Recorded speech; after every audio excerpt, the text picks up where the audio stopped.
હાંસોડ તાલુકાના કમલેશ્વર ગામે ખેડૂતોના ખેતરમાં કોઈને પૂછ્યા વિના મોડી રાત્રે બોમ્બ ફોડી ઓએનજીસીના કોન્ટ્રાક્ટરે મોટા ખાડાઓ પાડી ભારે નુકસાન કરતા કમલેશ્વરના 50 જેટલા ખેડૂતો દ્વારા હાંસોડ મામલતદાર કચેરીએ ભેગા થઈ આવેદનપત્ર આપવામાં આવ્યું હતું। આવેદનપત્ર આપ્યાની વાતની જાણ કોન્ટ્રાક્ટરને પડતા તાબડતોબ મામલતદાર કચેરી ખાતે દોડી આવેલ અને ખેડૂતો સાથે સમાધાન કરવાનો પ્રયાસ કર્યો હતો, પણ ખેડૂતોએ સમાધાનની વાતને ફગાવી દીધી। ખેડૂત આગેવાન સ્નેહલ પટેલે જણાવ્યું હતું કે આ લોકોએ હજુ ગયા વર્ષે જ ખાડા પાડેલાનું તેનું પણ વળતર હજુ સુધી ચૂકવ્યું નથી। ઉપરાંત તેઓએ પોલીસ પાસે જઈને પણ અમને ધમકાવવાનો પ્રયાસ કરેલ હતો। તેના અધિકારીઓ પાસે કોઈ ધારાધોરણ પણ હતું નહીં, આથી અમે તમામ ખેડૂતો તેઓને અમારા ખેતરમાં કામ કરવા દેશું નહીં। મામલતદાર હાંસોડ રાજન વસાવાએ કોન્ટ્રાક્ટરો સાથે બેઠક કરી ખેડૂતોને કોઈ અન્યાય ન થાય એ રીતે તેમની સંમતિ લઈ ગામના તલાટીને રૂબરૂ રાખીને કામ કરવાની સૂચના આપી હતી।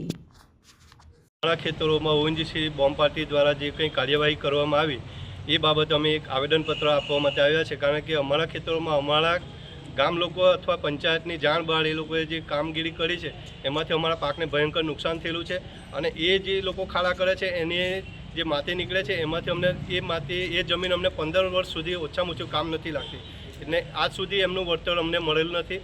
અને ગયા વર્ષે પણ એ લોકોએ ખાડા કર્યા હતા એનું પણ આજ સુધી વળતર મળેલું નથી, અને અત્યારે પણ એ લોકોનું કોઈ ધારાધોરણ નક્કી નથી। એમની પાસે અમે કાગળ માંગ્યા, એ માંગ્યા, શરતોનું કંઈ પત્રક માંગ્યું તો પણ એ લોકો આપી શકતા નથી। તો અત્યાર પછી જે ખાડા કરે અને જે નુકસાન થાય એની ભરપાઈ કોણ કરશે એની પણ કોઈ જવાબદારી લેતું નથી અને એ આપતા નથી। એના માટે અમે આજે મામલતદાર સાહેબને આવેદનપત્ર આપવા માટે આવેલા છે।